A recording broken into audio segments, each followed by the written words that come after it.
하나님의 축복이 여러분에게 늘 함께 하시기를 간절히 주 이름으로 축원합니다. 벌써 한 학기가 다 마치게 됐네요. 오늘 마지막 수업을 하면서 바울 신학에 대한 여러 가지를 좀 정리하도록 하겠습니다. 이미 알고 있는 사항이고 여러분이 다 바울 신학에 대해서 평상시 알고 있는 내용이지만 다시 한번 정리하도록 하겠습니다. 먼저 회심 이전의 바울, 그러니까 그 신학적인 사상을 기독교 안에서 이루기 전에 바울의 모습을 간단히 몇 가지만 보겠습니다. 첫 번째가 바울은 바리새인이라는 겁니다. 여러분이 바리새인이라는 그 용어가 바울은 굉장히 마음속에 자신감과 확신을 가진 내용이었습니다. 이 바리새주의라는 얘기는 유대교 내의 운동으로 예루살렘 성전과 또 관련된 각종 절기와 의식을 철저하게 준수하고 율법의 세부적 내용까지 순종을 강조한 운동입니다. 그래서 바울은 자신이 바리새인이었다는 이 극소수의 사람들에게 특권층이라는 의식을 갖고 있었다는 겁니다. 빌립보서 3장 5절에 나는 8일 만에 할례를 받고 이스라엘 족속이요 베냐민 지파요 히브인 중에 히브인이요 율법은 바리새인이요. 그러니까 율법을 철저하게 지킨 사람이다. 뭐 그런 얘기 아니겠어요?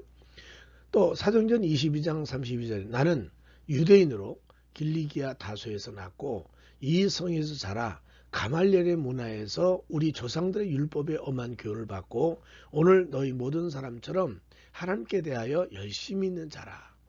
여러분 바울의 강조 바리새인의 특징 중 하나가 하나님을 향한 열심입니다. 그 뜨거운 열심이 삶을 포기하고 또 하나님께 영광 돌리는 삶을 살 수밖에 없는 요소 중에 하나였다고 봅니다. 또 사도행전 23장 6절에는 나는 바리새인이요 또 바리새인의 아들이라. 이 전통적인 바리새인 집안의 사람으로 태어나서 자기는 바리새인의 삶이 그저 몸에 뱄다. 뭐 그런 의미가 아니겠습니까? 또한 갈라디아서 1장 14절에 내가 내 동족 중 여러 영겁자보다 유대교를 지나치게 믿어 내 조상의 전통에 대하여 더욱 열심히 있었으나 여러분 바리새인의 특징 중 하나가 조상의 전통에 대해서 아주 특심한 열심을 가졌다는 겁니다. 그러므로 바울은 내가 바리새인이라는 이 사실 자체가 신앙의 굉장히 중요한 특권이고 자부심이고 자긍심이었다라고 생각합니다. 그래서 바울이 예수 믿기 이전의 신앙의 모습을 바리새인이라는 것으로 한마디로 규정을 지을 수 있습니다. 그가 헬라 철학을 받았든 아니면 유대교 신학을 가졌든 마음속에 나는 소수의 바리새인이다라는 아주 강한 의식이 있었다 이렇게 봅니다. 두 번째는 바울이 왜 예수와 교회를 핍박했을까 이 문제입니다. 이런 바울이 자기 종교에 열심히 하면 되는데 왜 핍박했냐는 거죠. 그 핍박의 동기가 뭐냐면 사도들의 설교 내용이 있었습니다. 사도들이 설교하기를 하나님께서 예수를 주와 그리스도가 되게 했다 이렇게 설명합니다. 사도행전 2장 36절에 그런즉 이스라엘 온 집은 확실히 알지니 너희가 십자가에 못 박은 이 예수를 하나님이 주와 그리스도가 되게 하셨느니라 아니라. 유대교에서는 철저하게 여러분 유일신 아닙니까? 하나님 한 분이라는 거예요. 그런데 그 하나님이 예수를 주를 만들고 그리스도가 되겠다는 그것도 십자가에 죽었다는 사실입니다. 더 중요한 건 나무에 매달려 죽었다는 겁니다. 이것이 바울로서는 수용할 수 없는 겁니다. 그래서 인정할 수 없는 두 가지가 있는데 하나가 신명기 21장 23절에 그 시체를 나무에 밤새도록 두지 말고 그날에 장사하여 내 하나님 여호와께서 내게 기업으로 주신 땅을 더럽히지 말라. 나무에 달린 자는 하나님께 저주를 받았습니다. 하나님께 저주를 받았다. 이게 나무에 달린 자의 모습이었습니다. 이것이 신명기니까 모세 이후로 역사의 전통이었고 유대교의 전통이었었습니다. 그런데 예수님이 나무에 달려 죽었다. 이 말은 하나님께 저주를 받았다는 얘기입니다. 이 하나님께 저주를 받은 예수가 어떻게 주가 되고 그리스도가 되냐는 거예요. 두 번째는요.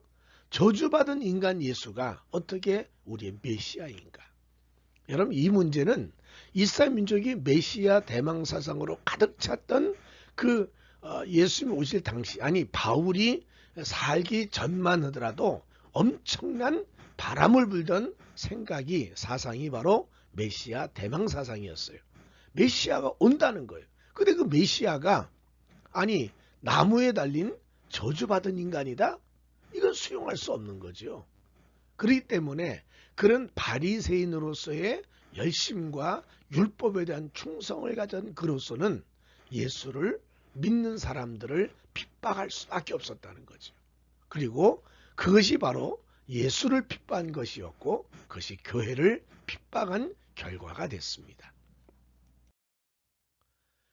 그러나 그가 회심 이후에 해답을 찾았습니다. 지금까지 믿지 못했던 그 예수에 대한 삶을 이제 회심 이후에 그 해답을 찾았습니다. 그가 회심 이전에도 예수의 설교를 들어본 적이 없습니다. 예수를 알지 못합니다. 그러니까 당연히 사도들의 설교 때문에 의심이 생기고 답답하지 않았을까. 그런데 갈라디아서 3장 13절에 그리스도께서 우리를 위하여 저주를 받은 바 되사 율법의 저주에서 우리를 속량하셨으니 기록된 바 나무에 달린 자마다 저주 아래 있는 자라 하였습니다. 신명기 21장 말씀을 그대로 인용하면서 그가 분명히 깨달은 것은 하나님께 저주를 받은 것이 아니라 우리를 위하여 저주를 대신 감당했다는 겁니다. 여러분 대속의 저주, 대속의 죽음, 이거는요 엄청난 변화 아닙니까? 다 자기의 의를 위하여 자기가 노력하고 제가 스스로 살아가는 그 율법주의 바리새인의 삶 속에는 대신 죽는다는 말은 이해가 안 됐습니다. 그런데 그가 주를 만나고 선교하고 복음을 믿는 과정 가운데 예수의 죽음은 하나님께 저주받은 게 아니라는 거예요. 이건 나의 저주를 대신 짊어졌다라는 확신이 들어왔다는 거죠. 그래서 우리를 저주에서 해방되도록 하셨다. 그러니까 예수님의 그 십자가의 죽음, 나무에 달려 죽었다는 사실 자체가 죄로 인하여 내가 받을 저주를 다 받으신 것만이 아니라 나로 하여금 죄에 대하여, 율법에 대하여, 저주에 대하여 해방시켜 주셨다는 것. 이게 엄청난 변화를 만든 것이 아니었는가 이렇게 생각합니다. 그래서 이 바울은 이제 회심으로 인한 새로운 역사를 만들어 갑니다. 바울의 회심 사건. 여러분 이건 이미 알듯이 사도행전 9장 또 22장, 26장, 석장에 걸쳐서 누가가 바울의 회심 얘기를 쭉 썼어요. 그런데 중요한 것은요. 바울의 회심은 신학적 전환이라는 겁니다. 유대교 랍비였던 바울이 정신적인 사상의 변화를 만들었고 하나님을 바로 섬긴 열심과 율법에 충성을 다하려고 했으나 좌절된 상황에서 하나님의 일방적 간섭으로 예수를 만나게 됐다는 겁니다. 그렇기 때문에 그는 율법으로는 윤리적으로 전혀 이상이 없었고 흠이 없었다고 말했습니다. 그는 바리새인으로서의 열심도 가졌다는 거예요. 그런데 사실은 가만히 생각해보면 자기의 삶 속에 여러 가지 잘못된 일들을 경험하면서 이제 사상적인 변화가 왔답니다. 여러분 이 바울의 회심처럼 종교개혁가의 또는 신학자의 회심이 있는데 어거스틴의 회심은 자신의 죄와 윤리적인 잘못을 벗어나려는 윤리적 회심이었습니다. 이게 굉장히 그 죄책감에 의한 예수를 만남으로 인한 변화를 만들었지 않습니까? 그런 반면에 루터의 회심은 하나님께 가까이 가려는 노력이 실패하고 평화를 얻지 못하여 고통 겪을 때 복음의 새로운 자유를 경험한 사상적 변화였었습니다. 그러니까 지금 우리는 세 가지 면의 회심의 어떤 전환을 볼 수 있습니다. 하나는 윤리적인 회심이냐, 아니면 사상적인 회심이냐, 아니면 신학적인 회심이냐. 그런데 바울은 신학적인 전환이 왔다는 겁니다. 왜냐하면 그가 랍비라고 하는 이 종교적인 유대교 신학을 철저하게 뿌리 박혀있던 사람이었는데 그가 예수를 만남으로 인해 가지고 신학적인 변화가 왔다. 그건 윤리적인 변화가 아니었습니다. 그는 단순히 어떤 인간의 사상적인 변화가 아니었다는 거죠.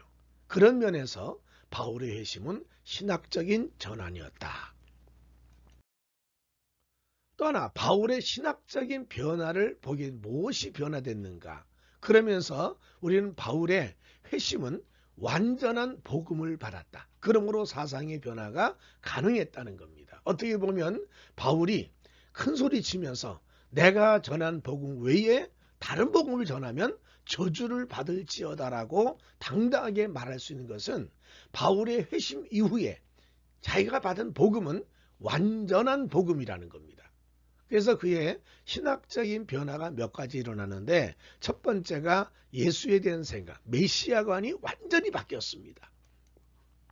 환상과 부활의 영광을 체험하며 예수는 나무에 매달려 죽었지만 하나님께서 다시 살리신 부활의 메시아다. 이 메시아에 대한 인식이 그가 핍박할 수밖에 없었던 이유였는데 그것이 완전히 해결이 되고 예수는 정말 내 인생의 메시아다. 나의 주다, 나의 그리스도다라는 것이 변화를 정확히 만들어갔습니다.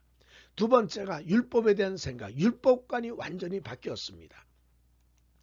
바리새인으로 살던 삶에 대하여 의문을 제기하며 율법에서 자유를 선포했습니다. 동시에 이방인들이 구원을 받으려면 할례와 율법의 멍에를 풀어야 함을 인식하였습니다. 그래서 바울은요 철저하게 이 율법에 대한 생각을 바꾸고 오로지 이 은혜로만 구원받는다는 확신을 갖게 됐다는 거죠. 그래서 그는 율법에 대한 생각, 율법관이 바뀌었습니다. 세 번째는 구원에 대한 생각이 완전히 바뀌었습니다. 소위 구원관이 바뀌었다는 겁니다. 율법과 전통에 대한 순종이 구원으로 알던 바울이 박해자인 바울을 조건 없이 받아주고 죄를 용서한 예수님의 희생적인 은혜에 대한 감사를 발견했습니다. 그래서 그의 마음속에는 구원이 율법 준수냐 그리스도를 믿음으로냐는 이 생각으로 이제 갈등 느끼는 것이 아니라 오직 믿음으로라는 것으로 완전히 바뀌었습니다. 네 번째는 교회에 대한 생각이 교회관이 완전히 바뀌었습니다. 예수와 교회가 하나님을 인식하고 교회는 그리스도의 몸으로 인정하였습니다. 여러분 알듯이 성전, 성막이라고 하는 이 하나의 교육기관 내지는 동사무소 같은 역할했던 이 회당에서 이제 예수를 믿고 그들의 모임 속에 에클레시아라는 교회가 생겼지 않습니까? 그런데 그가 예수를 만났을 때 예수님이 왜 나를 핍박하느냐 하면서 그 교인들에 대한 핍박을 곧 예수를 핍박한 것으로 말했습니다. 그러니까 예수와 교회가 하나라는 겁니다. 예수님은 따로 교회는 따로가 아니라 예수와 교회는 하나다. 그렇기 때문에 교회는 그리스도의 몸으로 인정하기 시작한 겁니다. 다섯 번째는 이방에 대한 생각이 인간관이 완전히 바뀌었습니다. 여러분 유대인들은 이방인은 구원받지 못할 사람으로 생각했습니다.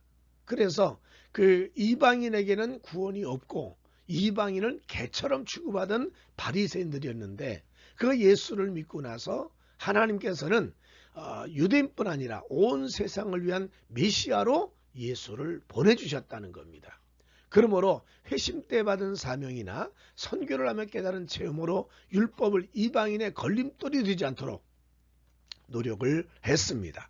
그래서 우리가 아는 것처럼 바울이 율법 조항을 철폐하고 신앙의 자유, 율법에서 자유 없는 기독교 교리를 형성하게 된 중요한 원인이 되었다는 겁니다.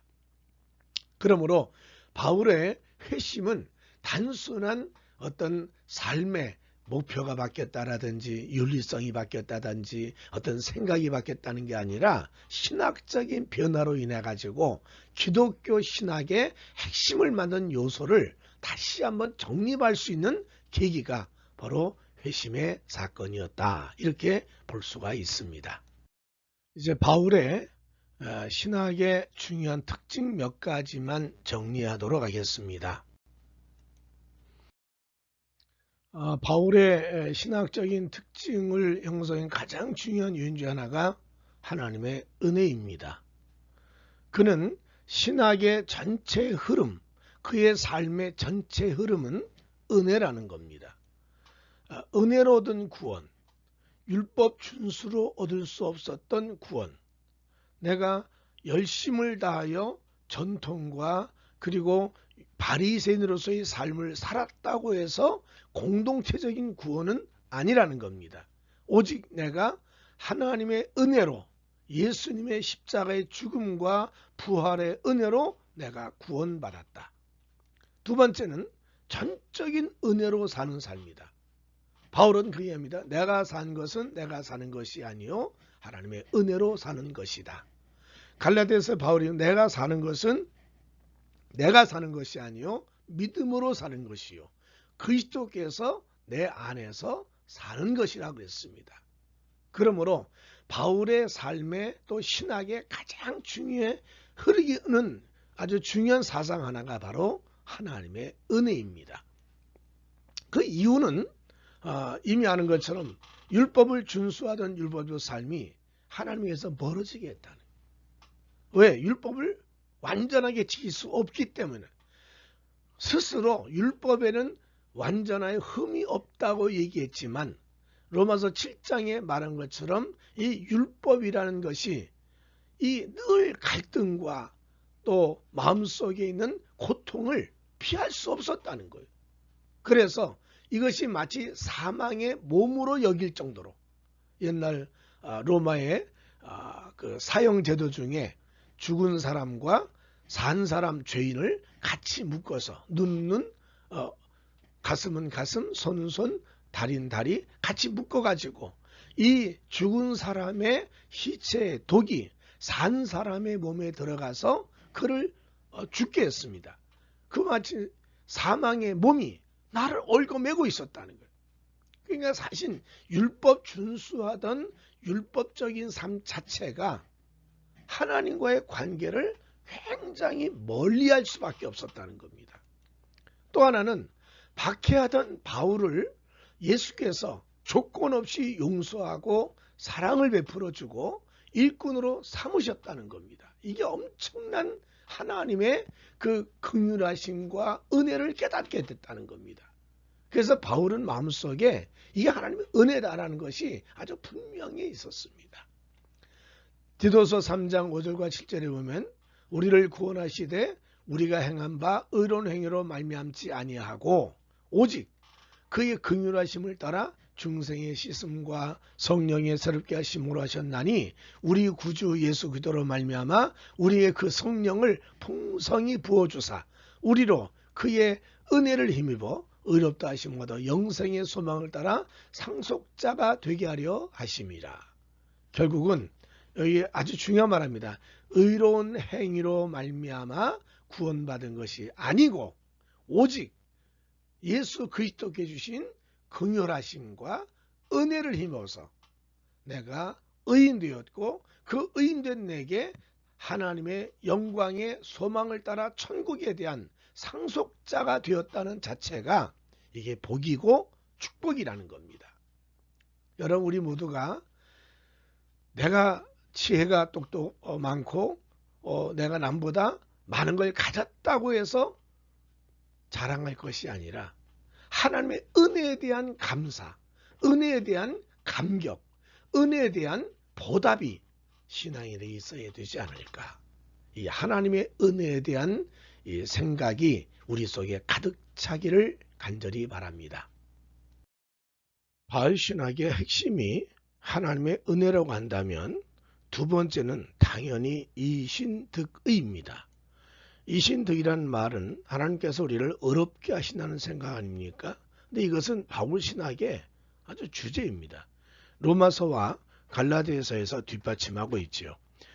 구약에서는 재판관이 재판하여 의인은 어렵다 하고 악인은 정죄해야 합니다.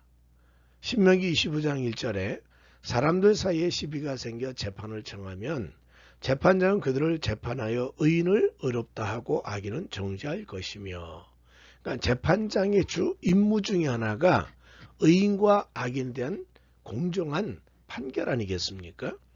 또 하나님도 마찬가지입니다. 출애굽기 23장 7절에 거짓 일을 멀리하며 무지한 자와 의로운 자를 죽이지 말라. 나는 악인을 의롭다 하지 아니하겠노라. 이게 하나님이 유대인들이 가진 전통적인 생각이라고 믿어왔습니다. 그래서 이 구약에서는 의롭게 되는 삶이 결코 믿음으로 주어질 수는 없다는 거죠. 두 번째, 바울은 회심 전에는 아무런 문제의식이 없었습니다. 이유는 구원의 도구인 율법과 죄를 지은 자에 대한 속죄 방법까지 주심으로 우리를 보호받는다고 생각했습니다. 그러니까 바울도 예수를 믿기 전까지는 이 악인이 절대 의로워질 수 없다는 겁니다. 그러나 그리스도인이 된 바울은 유대인이나 이방인이나 모두가 죄 아래에 있어 하나님 앞에 의로울 수 없다는 것입니다. 이것이 회심 전과 회심 이후에 아주 큰 전환점의 모습이라고 볼 수 있죠. 로마서 3장 9절에 그러면 어떠하냐? 우리는 나으냐? 결코 아니라 유대인이나 헬라인이나 다 죄 아래에 있다고 우리가 이미 선언하였느니라. 그러니까 구약의 전통이나 바울이 회심 전까지는 절대로 인간은 이 의롭게 되는 것이 없다라고 생각했다는 거지요. 그리고 하나님이 율법을 지키고 그 율법 준수 속에 혹시 내가 부지중에 죄를 지었다면 그 속죄의 방법으로 제사를 주었기 때문에 우리는 의롭게 된다는 생각을 하고 늘 율법 준수에 몰입해야 된다는 거예요. 그런데 예수 믿고 보니까 아니라는 거예요. 유대인이나 이방인이나 모두가 다 죄인이라는 거죠. 세 번째로 율법에 대한 인식이 바울은 분명히 했습니다. 율법은 우리를 하나님의 심판 아래에 있게 하고 죄를 깨닫게 하며 저주 아래에 있게 하는 것입니다. 그러므로 하나님께서 우리를 의롭다 하시려면 악인을 의롭다 하셔야 한다는 거예요. 이것은 율법 안에서는 불가능하다는 겁니다. 예수 때문에 이제 우리는 의롭게 된다는 거죠. 그러나 십자가에서 나를 대신해 죽은 오직 예수 때문에 가능한 것이지 율법 때문이 아니라는 겁니다. 고린도후서 5장 21절 말씀에 하나님이 죄를 알지도 못하신 이를 우리를 대신하여 죄로 삼으신 것은 우리로 하여금 그 안에서 하나님의 의가 되게 하려 하심이라. 그러니까 율법에 대한 생각이 바뀌었어요. 그리고 그동안 전통적인 사고도 바뀌었어요. 그래서 우리는 예수님 때문에 의롭게 된다. 그래서 예수님이 십자가의 죽으심으로 인해 가지고 내가 의롭게 되는데 그걸 뭐냐냐? 대속이라는 큰 전제가 다가오고 있다는 거죠. 다섯 번째는 이제 우리는 그리스도와의 연합, 그리스도의 아내라는 표현을 쓰고 있습니다. 예수께서 대신 죽으심과 부활하심에 대하여 그리스도와의 연합을 강조한 것이 바울이었습니다. 로마서 4장 25절에 예수는 우리가 범죄한 것 때문에 내줌이 되고 또한 우리를 의롭다 하시기 위하여 살아나셨느니라. 그러니까 예수의 죽음과 예수의 부활은 나 때문이라는 거예요. 나를 의롭게 하려고. 로마서 6장 10절과 11절에 말씀합니다. 그가 죽으심은 죄에 대하여 단번에 죽으시며 그가 살아계심은 하나님께 대하여 살아계심이니 이와 같이 너희도 너희 자신을 죄에 대하여 죽은 자요 그리스도 예수 안에서 하나님에 대하여는 살아있는 자로 여길지어다. 예수의 죽음이 내 죽음, 예수의 부활이 내 부활이라는 이 엄연한 사실을 그리스도의 연합, 그리스도 안에란 표현을 써가면서 바울은 이신득이를 설명하고 있는 겁니다. 이제 우리는 이신득이에 대한 논쟁을 유대인과 하게 됩니다. 왜냐하면 율법을 거부하고 믿음을 강조했기 때문에 당연히 지금까지 내려왔던 유대인들이 가만히 있을 리가 없죠. 그래서 논쟁거리 세 가지를 살펴보겠습니다. 첫째는 믿음으로 구원을 받는다면 율법의 목적은 무엇인가? 여러분 율법을 왜 주셨어요? 그럼요. 그래서 첫 번째 유대인의 의심과 분노는 사도행전 21장 21절에 내가 이방에 있는 모든 유대인을 가르치되 모세를 배반하고 아들들에게 할례를 행하지 말고 또 관습을 지키지 말라 한담을 그들이 들었노라. 그러니까 결국 사도들이나 모두가 다 말하기를 할례를 하지 말고 그동안 지내왔던 전통이나 또는 율법을 안 지켜도 된다. 이렇게 얘기한다는 얘기, 말이 되느냐는 얘기. 그럼 뭐하러 율법이 필요하는 얘기죠. 그래서 바울이 답변을 합니다. 여러분 율법을 더 굳게 하는 거다. 즉 초등교사로서 그리스도에게 우리를 인도하는 기능이 율법에 있는 거다. 로마서 3장 31절에 말 그런즉 우리가 믿음으로 말미암아 율법을 파기하느냐? 그럴 수 없느니라. 도리어 율법을 굳게 세우느니라.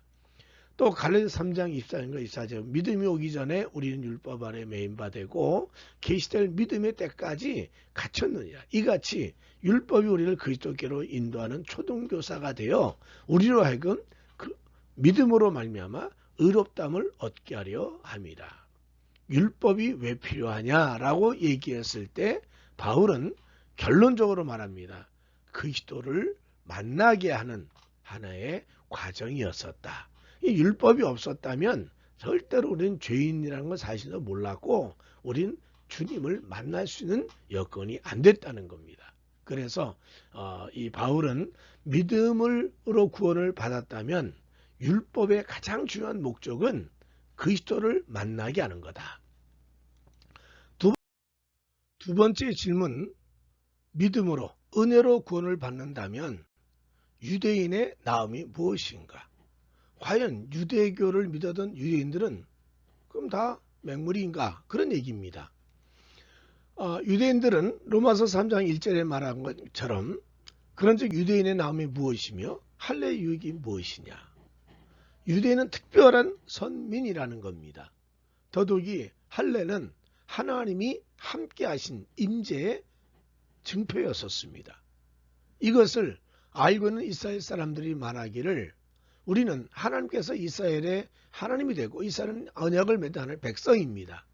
이거는 요즘 얘기도 아니고 믿음의 조상 아브라함 때부터 시작된 약속이라는 겁니다. 창세기 17장 7절에 내가 내 언약을 나와 너 및 내 대대 후손 사이에 세워서 영원한 언약을 삼고 너와 내 후손의 하나님이 되리라. 약속했다는 얘기입니다. 우리는 특별한 민족, 특별한 하나님의 의식을 가지고 있고 유대인이 가지고 있는 긍지와 자부심이 있다는 겁니다. 그렇다면 믿음으로 은혜로 구원받는다면 우리는 그러면 아무것도 아니냐? 그 얘기입니다. 거기에 대해 바울이 답변합니다. 첫 번째는요. 유대인과 이방인 모두 이전의 종교를 버리고 예수를 믿어야 한다는 겁니다. 로마서 10장 12절에 유대인이나 헬라인이나 차별이 없습니다. 한 분이신 주께서 모든 사람의 주가 되었다 그랬습니다. 하나님은 유대인 중심의 하나님이 아니라는 겁니다. 이방인인 헬라인에게도 하나님이 되시고 하나님은 유대인이나 헬라인이나 차별이 없다. 이건 분명하다는 겁니다. 어떻게 보면 복음서에도 보면 유대인이나 헬라인이나 똑같이 햇빛을 주시고 하나님의 사랑이 똑같이 임하고 있다는 겁니다. 두 번째는 유대인과 하나님의 약속이 구원하겠다는 약속은 아니라는 겁니다. 이 아브라함 때 맺은 언약 자체가 너희들은 무조건 내가 구원하겠다 그런 약속이 아니라 이스라엘 민족과 하나님 사이에 관계를 맺겠다는 약속일 뿐이라는 겁니다. 이것을 이사야했던 말을 인용해서 바울이 로마서 9장 27절에 말하기를 이스라엘 자손들의 수가 비록 바다의 모래가 될지라도 남은 자만 구원을 받으리라. 바꿔 말하면 아브라함의 후손이라 할지라도 율법을 지키고 하나님의 말씀대로 산 자만 구원을 얻는다는 겁니다. 그건 선자도 똑같이 얘기했지 않습니까? 욥이라든지 다니엘이라든지 수많은 의로운 사람이 있다 할지라도 각자 자기가 행한 대로 구원을 받는 것이지 공동체적으로 무조건적인 이스라엘 민족이기 때문에 구원받는다는 것은 아니라고 얘기했습니다. 또 하나 세 번째는 하나님께서 유대인과의 약속을 지킴과 이방인을 구원하신 것과 같은 내용이 있다. 결국 유대인을 돌보신 하나님에 대한 약속을 이방인과도 똑같은 것이고 유대인이나 이방인이나 구원은 같은 영역에서 같은 기준으로 되어 있다는 겁니다. 로마서 9장 25절에 내가 내 백성 아닌 자를 내 백성이라 사랑하지 아니한 자를 사랑한 자라 부으리라. 결국은 호세아 선지자했던 말씀을 인용하면서 하나님은 모든 사람을 내 백성, 내가 사랑하는 자라고 말할 수 있다는 겁니다. 그러므로 유대인의 나음이 과거는 있을지 몰라도 지금은 특별한 게 없다는 하나님 똑같이 대우하신다는 겁니다. 세 번째 질문은 믿음으로 구원받으면 마음대로 죄를 지으며 살아도 됩니까? 하는 얘기입니다. 이게 유대인 질문이었었습니다. 그 질문에 대해서 로마서 6장 1절에 그런즉 우리가 무슨 말 하리요? 은혜를 더하게 하려고 죄에 거하겠느냐? 하나님의 은혜가 죄 많은 곳에 은혜가 많다고 했으니 그럼 은혜를 받으려고 해서 내가 믿음으로 구원받았기 때문에 이젠 죄를 짓고 살아도 되느냐? 이제 그런 질문입니다. 율법의 거부가 모든 윤리규범의 훼손이 된다고 생각했습니다. 그래서 현실적으로도 기독교인들에게 믿음으로 살면 죄를 마음대로 짓는다? 이런 일들이 현실로 나타났다는 겁니다. 고린도전서 6장 8절에 너희는 불의를 행하고 속이는구나. 그는 너희 형제로다. 예수 믿는 사람들 안에서도 불의를 행하고 속이는 일이 있어서 고린도 교회가 소송을 벌일 정도의 아주 어려운 일이 생겼다는 거예요. 사실 이게 현실 아닙니까? 믿음으로 은혜로 구원받았다면 그럼 죄를 안 지어야 되는데 사실 마음대로 뒤집고 산다는 거예요. 여기에서 바울이 답변을 내립니다.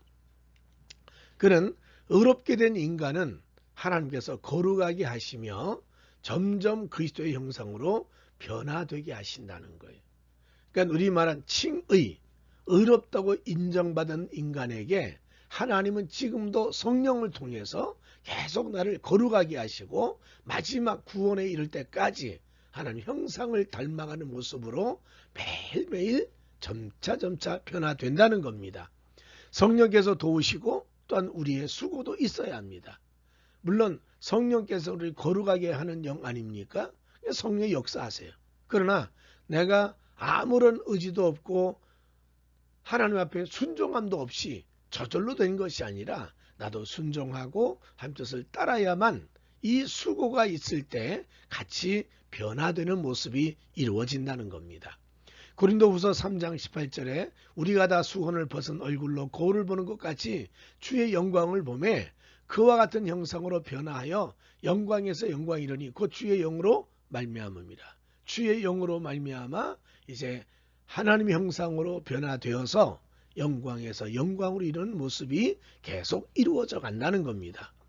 빌립보서 2장 12절에 말합니다. 그러면 나의 사랑하는 자들아 너희가 나 있을 때뿐 아니라 더욱 지금 나 없을 때에도 항상 복종하여 두렵고 떨림으로 너희 구원을 이루라.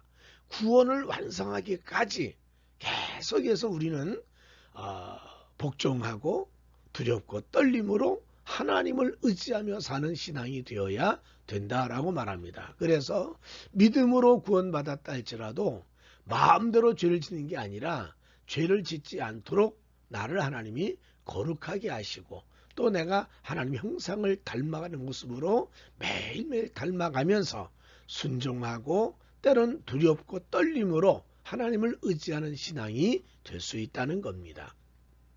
우리 모두가 하나님 안에서 이 믿음으로 구원받는다는 이신득이의 신앙의 요소를 굳건하게 붙잡고 있어야 될 줄로 압니다.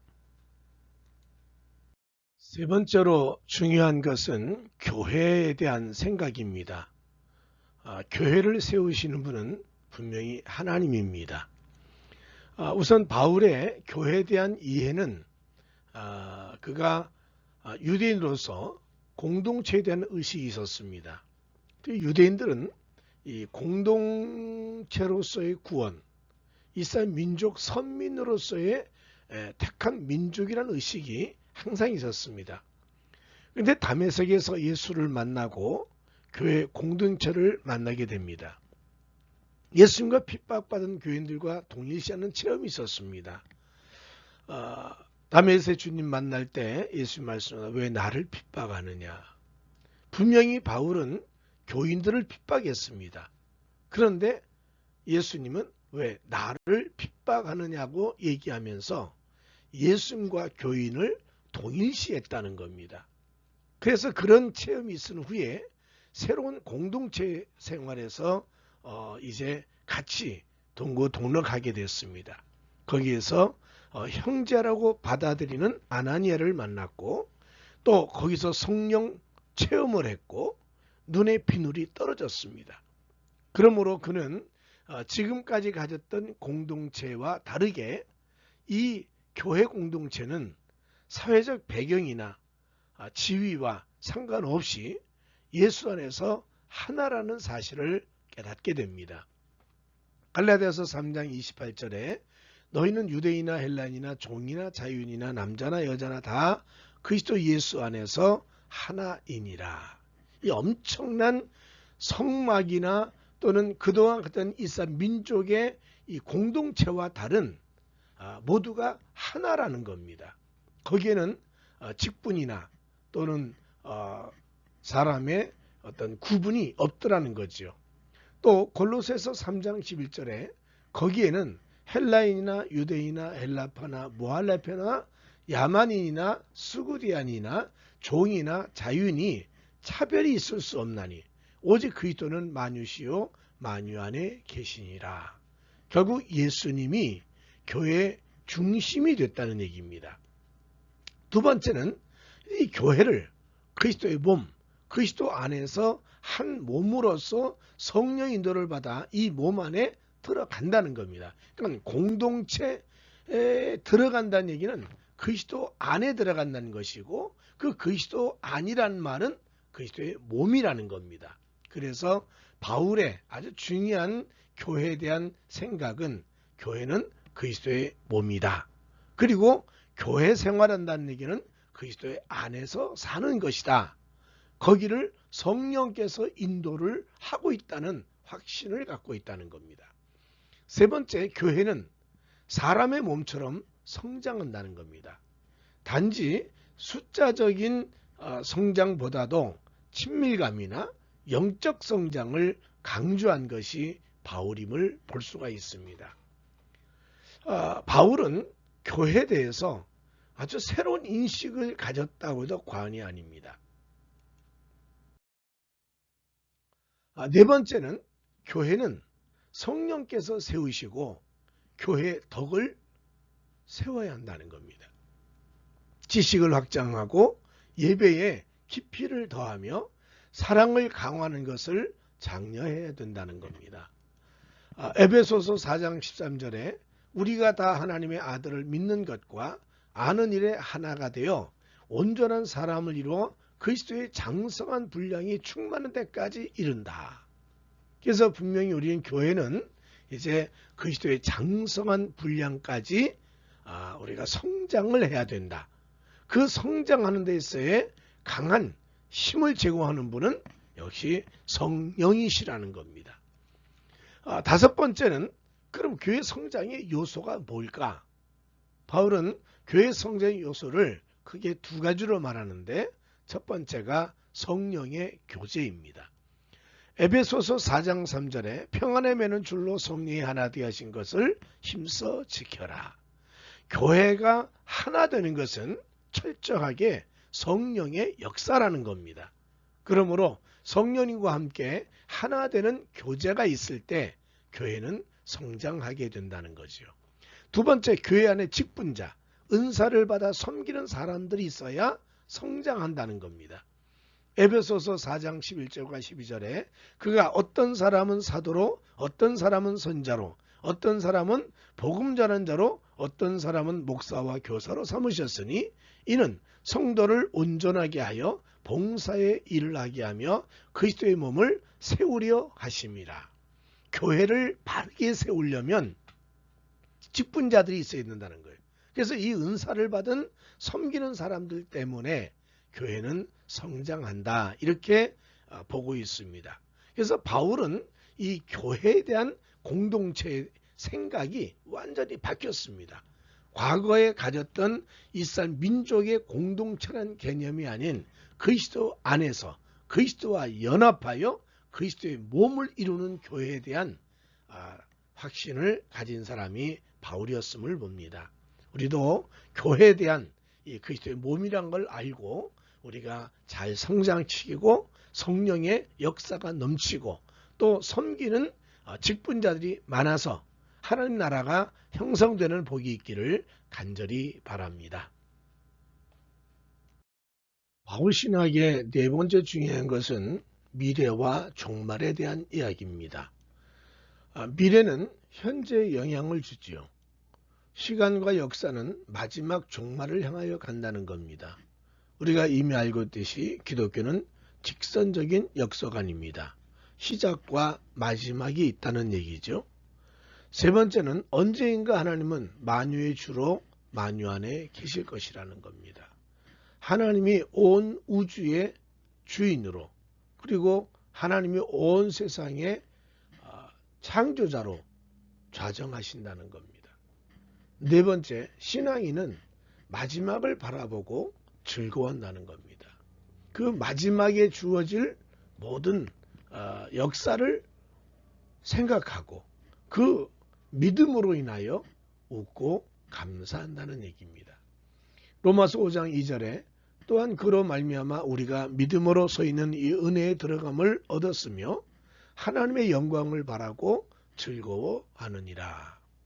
하나님의 영광, 마지막 우리는 성화될 것이고 이 세상은 마지막 종말을 향하여 가요 하나님이 우주의 주인으로 좌정하실 날을 우리는 기대하고 있다는 겁니다. 그래서 이 마지막 때는 바울은 크게 세 가지 사건을 말합니다. 첫 번째가 그리스도의 재림입니다. 초기에 바울은 살아있을 때 주님이 다시 오시리라는 믿음을 갖고 있었습니다. 그래서 우린 그걸 보고 임박한 종말론이라고 얘기하죠. 내 세대, 내가 죽음을 보지 않고 주님을 맞이한다. 그래서 데살로니가서 4장 16절 17절에는 주께서 호령과 천상의 소리와 하나님의 나팔 소리로 친히 하늘로부터 강림하시리니 그리스도 안에서 죽은 자들이 먼저 일어나고 그 후에 우리 살아남은 자들도 그들과 함께 구름 속으로 끌어올려 공중에서 주를 영접하게 하시리니 그리하여 우리가 항상 주와 함께 있으리라. 우리는 죽은 자가 아니라는 겁니다. 살아남아 있는 이 모습 그대로 주 앞에 들려 올라가는 축복이 있을 거다. 그래서 예수님의 재림을 바울은 아주 임박하다고 믿었습니다. 물론 요한계시록의 요한도 그랬지요. 예수를 창으로 찌른 자도 볼 것이라고 말한 것처럼 당시의 모든 사람들은 곧 오심을 믿었습니다. 그러던 바울의 마음속에도 이제 조금씩 나이는 먹어가는데 주의 재림이 더딘 것 같습니다. 그래서 그는 재림 전에 일어날 일에 대하여 이제 설명하기 시작했습니다. 마지막 때는 이런 일이 있을 것이다. 예수님도 마태복음 24장에 마지막 때 종말이 오기 전 사건들을 쭉 나열하셨는데 바울도 재림 전에 일어날 사건들을 예견했습니다. 데살로니가 후서 2장 3절에 누가 어떻게 하여도 너희가 미혹되지 말라. 재림에 대한 미혹되지 말란 얘기죠. 먼저 배교하는 일이 있고 저 불법의 사람 곧 멸망의 아들이 나타나기 전에는 그날이 이르지 아니하리니. 아마 이거를 예수님 말씀하신 적그리스도라고 봐야 되지 않을까. 근데 마지막에 이런 일들이 있어야 재림이 올 거라는 거지요. 그런데 그가 임종 전에는 안 오실 것으로 믿었습니다. 이젠 내가 먼저 죽는구나 이런 생각이었죠. 그러면서 하는 말이 이제부터는 주의 재림을 사모하라고 했습니다. 그래서 우린 그걸 보고 지연된 종말이라고 말하는데 복음서에도 보면 이제 도끼가 나무 뿌리에 놓였다. 그러나 열매를 맺기 위해서 좀 더 한 3년은 두고 봅시다 얘기하듯이 예수님의 재림도 바울은 생각합니다. 내가 죽기 전에 올 거라고 믿었는데 나는 이제 죽음의 관제 앞에 있다는 겁니다. 그러면서 그런 말하기를 우리 모두가 주님의 재림을 사모해라 그리 말합니다. 디모데후서 4장 8절 이제후로는 나를 위하여 의의 면류관이 예비되었으므로 주 곧 의로우신 재판장이 그 날에 내게 주실 것이며 내게만 아니라 주의 나타나심을 사모하는 모든 자에게 도니라.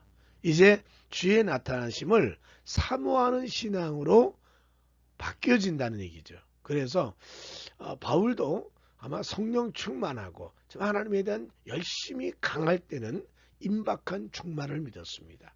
그러나 시간이 흘러가면서 세상이 참 악하구나. 뭔가 회개가 있어야 되겠구나. 뭔가 변화가 와야 되겠구나. 마지막 정말 징조가 있어야 되는구나. 이런 건 생각을 하다가 결국은 먼저 하나님 곁으로 갔고 그의 마음속에는 종말이 지연된다. 이렇게 생각하고 왔습니다.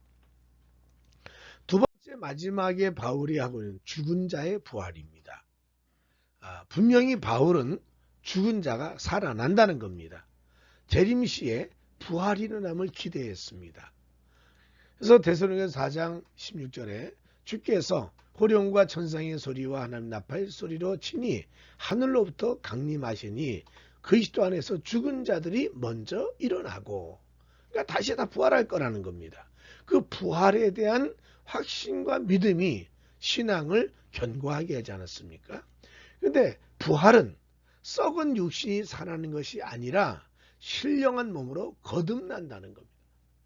여러분 육신은 이제 죽어서 땅에 묻히게 되면 주님 말씀대로 흙은 흙으로 돌아가라 그랬습니다. 근데 이 부활이라는 말 자체가 그 흙으로 돌아간 육신의 모습이 다시금 이리저리 붙어가지고 몸이 회복된다 그런 말은 아닙니다. 바울은 생각할 때 이 육신의 몸은 없어질지 모르지만 그러나 이제는 또 다른 신령한 몸으로 덧입게 된다는 겁니다. 그래서 바울은 이제 신령한 몸을 말하기 시작했습니다. 고린도전서 15장 44절에 육의 몸으로 심고 신령한 몸으로 다시 살아나니 육의 몸이 있은즉 또 영의 몸도 있느니라. 그래서 신령한 부활의 몸을 말하고 있습니다. 어떻게 보면 예수님께서도 육신의 모습의 이 육을 말한 것보다는 신령한 몸, 부활의 몸을 입고 영의 몸을 입고 제자에게 나타났다. 이렇게 생각할 수 있겠죠. 세 번째는 먼저 죽은 자들은 예수와 함께 그리스도 안에 있다. 그러면 먼저 죽은 자들은 어디 있냐는 거지요. 그 말에 대한 답변도 데살로니가전서 5장 10절에 예수께서 우리를 위하여 죽으사 우리로 하여금 깨어있든지 자든지 자기와 함께 살게 하려 하셨느니라. 깨어있다는 말은 살아있다는 얘기고 자든지라는 말은 죽었다는 얘기입니다. 그래서 예수 믿는 사람은 살아있으나 죽은 것이나 똑같이 예수님과 함께 살고 있다. 예수님 안에 있다는 겁니다. 그리고 재림 시에 우리 모두는 심판대에 다 서게 된다는 겁니다. 고린도후서 5장 10절 이는 우리가 다 반드시 그리스도의 심판대 앞에 나타나게 되어 각각 선악간에 그 몸으로 행한 것을 따라 받으려 함이라. 우리는 하나님의 의롭게 살아간 백성이기에 하나님이 구원과 생명의 보상이 있을 줄로 압니다. 바울이 말한 것처럼 면류관이 주어질 겁니다. 그러나 불신의 세상에서는 하나님의 심판대 앞에 섰을 때 영원한 불못, 하나님의 징벌이 있지 않을까. 그래서 이 마지막 때에 심판대가 있음에 대한 확신을 가진 사람이 바울이었었습니다. 세 번째는 마지막 때는 만물이 회복된다는 겁니다. 이 세상은 끝났다, 이제 없어졌다, 그게 아니라 예수님이 마지막 또 다른 회복을 만드신다는 겁니다. 세상의 심판을 지금은 보류하셨습니다. 왜냐하면 회개할 시간을 주기 위함이었습니다. 로마서 2장 4절 혹 내가 하나님의 인자하심이 너를 인도하여 회개하심을 알지 못하여 그의 인자하심과 용납하심과 길이 참으심이 풍성함을 멸시하느냐. 하나님은 지금도 회개할 시간을 주기 위하여 이 심판을 지금 잠깐 보류했다. 그 말은 재림도 좀 더뎌진다, 그런 의미겠지요. 두 번째, 하나님 마지막에 예수를 통하여 만물을 회복하고 온 우주를 해방하신다는 겁니다. 로마서 8장 19절 20절 21절에 말하기를 피조물이 고대하는 바는 하나님의 아들들이 나타난 것이니 피조물이 허무한데 굴복하는 것은 자기 뜻이 아니요 오직 굴복하게 하시니로 말미암아 암음이라. 그 말하는 것은 피조물도 썩어짐의 종로로 안에서 해방되어 하나님의 자녀들의 영광의 자유에 이르는 것이니라. 이제 만물을 회복하고 온 우주의 해방을 바라본다. 이게 만물의 회복입니다. 아마 요한계시록에서는 그것을 주의 재림과 함께 천년왕국이라든지 새하늘과 새 땅을 말하고 있지 않나 생각을 합니다. 그래서 바울은 그의 신학의 아주 중요한 요소 하나가 또 미래와 종말에 대한 생각이었습니다. 그것이 그로 하여금 더 열정과 고난을 이길 수 있는 힘을 공급했다는 거죠. 이제 우리는 다섯 번째로 하나님의 나라에 대한 얘기를 좀 하겠습니다. 이 하나님의 나라는 이미 구약에도 계속 있었습니다. 그 날에 하나님의 나라, 하나님이 통치하는 세상이 온다는 거지요. 그런데 이 하나님 나라와 예수님의 생각과 바울 생각에 약간 차이가 있음을 우리는 기억해야 됩니다. 하나님의 인류를 구원하시기 위하여 인간의 역사 속으로 들어오셨다는 겁니다. 하나님의 나라는 죽은 다음에 하나라도 중요하지만 이 인간의 역사 속에 하나님이 내려오셔서 인류를 구원하고 그리고 하나님의 나라를 완성하고 있다는 거죠. 여러분 예수님 생각을 보십시다. 예수님은 바울의 생각을 비교해 보면 예수님은 예수 자신이 하나님의 나라라는 겁니다. 예수님이 이 땅에 오심 자체가 벌써 하나님의 나라요, 하나님 나라의 시작이라는 겁니다.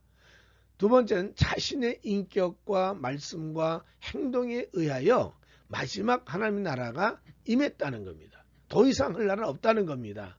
여러분 또 다른 예수를, 또 다른 메시아를 기대할 필요가 없다는 겁니다. 예수님의 인격과 말씀과 행동 자체가 이미 하나님의 나라가 임함의 표징이라는 거죠. 세 번째, 하나님 나라가 현재 임함을 믿는 사람은 마지막에 나타날 하나님의 나라에 들어가게 된다. 이제 하나님 나라는 예수님이 하나님의 나라시고 예수님이 이 땅에 오심으로 하나님 나라는 지금 이루어지고 있고, 그리고 예수를 믿는 사람들은 하나님 나라의 마지막 영원한 천국, 하나님이 말씀하신 세계로 들어간다는 겁니다. 근데 바울은 여기에서 이제 한 가지 더 나가서 내세의 능력을 현재 역사 속에 들어오게 하신 분이 하나님이시라는 겁니다. 그렇죠.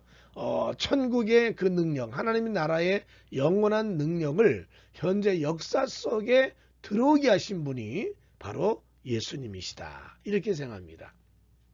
두 번째는 예수님의 출생과 삶과 가르침, 죽음, 부활, 승천을 통하여 하나님의 나라를 가져오신 선제적인 분이 예수님이라는 겁니다. 그러니까 분명히 예수님 중심으로 하나님 나라를 해석한 사람이라는 얘기죠. 그 세 번째는 현세와 내세를 구분하였습니다. 그러므로 예수의 재림으로 우리에게 주어지고 부도덕한 자와 죄가 있는 자는 못 들어간다라고 선을 긋고 있습니다. 그래서 이 땅에서 하나님 나라를 이루었다. 예수님 말씀하죠. 천국이 여기 있다 저기 있다는 것이 아니라 하나님 나라가 너희 안에 있다 그랬어요.